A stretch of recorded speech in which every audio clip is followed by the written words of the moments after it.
So now we have to talk about the IRCCM, guys. Yes, this missile is probably coming to War Thunder in the next patch, but not in the way that we actually wanted to. Yeah, not as in an air-to-air platform. So I don't think any Eurofighters or Gripens will receive this missile yet, but we are probably receiving an IRCCM. How do we know that? Well, basically Gaijin posted a little photo, a little tease on the community update number 6 last week that confirmed that if you really look into the picture, it is a ground-launched IRCCM. So let's talk about the missile itself and the platform and what countries can actually receive this thing to see how this thing might perform. It's basically a what to expect video from the IRCCM in the surface-launched platform. Okay, guys, so let's get to it. First of all, the performance of the missile. So there are many things that we can talk about the IRCCM. The first thing is that it is technically a 5th generation IR missile. It means that it's a step up from any missile that we have in the game in terms of everything: range, maneuverability, and inside systems like the IRCCM and the Seeker and whatnot, right? So it will be the best missile if added alone, of course, and it will be way better and a big step up from even an R73 in maneuverability, even in range against the M9M, and many other things. So let's divide the video a little bit talking about the performance of the missile first. Just one thing is that this missile was actually produced by mainly Germany, but it had the help of a lot of countries: Greece, Italy, Canada, Norway. So there's a lot of countries that helped this missile being developed, right? But of course the Germans are, the ones that had the biggest stake in the missile development. Okay, so we start off with the Seeker. The Seeker here is a whole nother type of Seeker, right? Basically has an imaging camera that detects infrared, right? So the idea here is that it has 128 by 128 pixel camera that can produce 80 images per second, which is pretty good. So a very good FPS, right? To actually be used as the Seeker. That helps a lot with the IRCCM, right? So digital IRCMs, stuff the helicopter uses, for example, proper flares, normal flares and stuff like that, will all be things that these Seeker and IRCCM will be amazing against it. Okay, so these missiles are probably going to be the best IRCCM you see in the game, and it will be almost impossible in a cold aspect running away position to avoid a missile like this depending on the distance, right? So it's I don't know how Gaijin will implement this, because I don't see any other vehicle that has that layout that they talked about, right? So it must be the IRCCM SL, right? So at the end of the day, how this will be added, I have no idea, but prepare yourself. If the IRCCM comes, it will be the best Seeker head in the game with IR guidance, okay? Also, doesn't have only the greatest Seeker that the game would have if it's added alone, right? It also has an amazing maneuverability. So it has a thrust vectoring engine that has basically 4 stages, so it has like different stages depending on what it's doing, so it's very smart. For example, stage 1 would be a high thrust to boost the missile away from the launching platform. The low thrust second stage would be to make the missile turn very good, amazingly, right? The third stage would make the missile have a high thrust again, so it decreases and increases the power, whatever it needs, to increase the power in the third stage. And then fourth stage is basically this last sustainer, right? Which means that the power together with the thrust vectoring makes this missile have an amazing turning capability. It's hard to, take a proper look on, numbers, because everything is classified on this thing.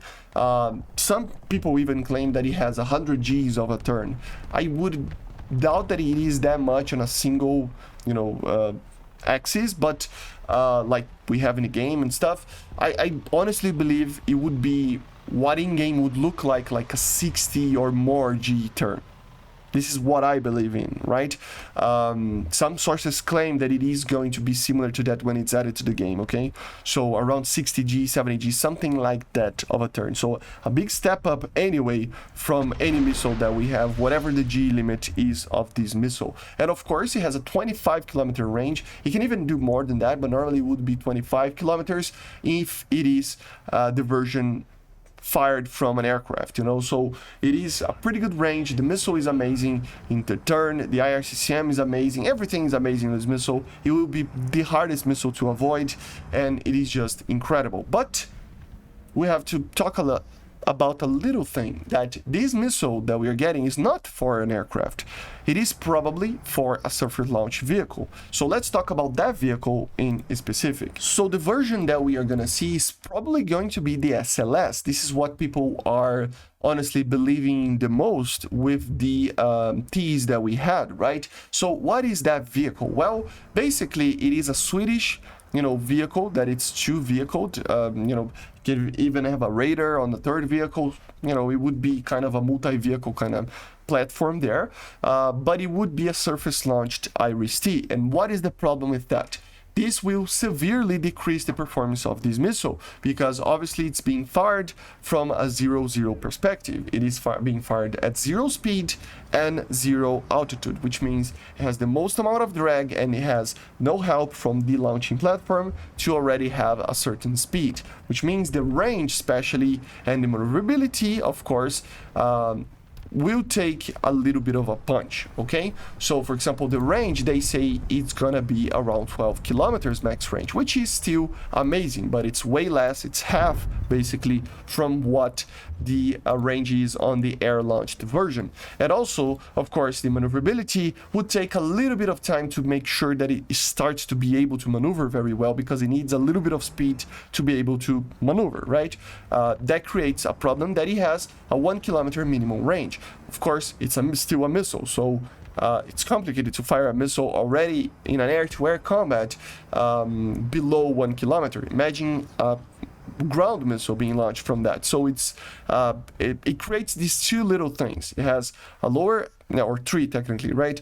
A lower range, 12 kilometers, lower ceiling, so they say the normal ceiling would be 6 kilometers, and it has a minimum range of 1 kilometer. Okay, these would be the problems that having a ground-launched missile would create for the IRIS-T. But it's still going to be the best missile in the game, and even if it had these stats for an air-launched version, it would still be the best missile in the game. So it doesn't really matter, you know, it's gonna be amazing. And you can even think what air-launched IRIS-T from an Eurofighter would be like when it gets added, right?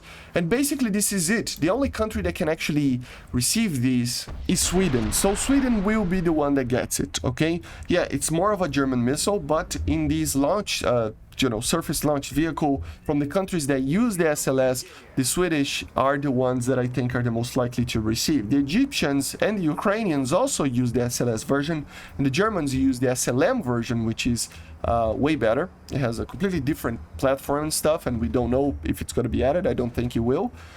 So the only country really that probably will receive this is the Swedish, okay? So expect the Swedish to receive what is called the, I'm not gonna try to pronounce this, but the LVRBS 98, which is the IRIS-T SLS, or Surface Launched Standard, okay? And basically this is it, guys. This is the first IRIS-T vehicle that we're gonna get in the game.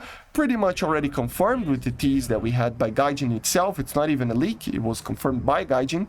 So we don't know exactly if it is this vehicle, but it looks like it is going to be this vehicle. The vehicle itself already has a radar, so it should be fine with just these two kind of like towing each other vehicles to be just in the game. Radar lock, IR lock, you know, of course the radar just to find targets, and then an IR lock and launch, and very low mission count, probably just 4, and then you need to reload, okay? And basically this is it. I hope you enjoyed. Make sure to subscribe, leave a like, leave a comment, and bye guys, see you.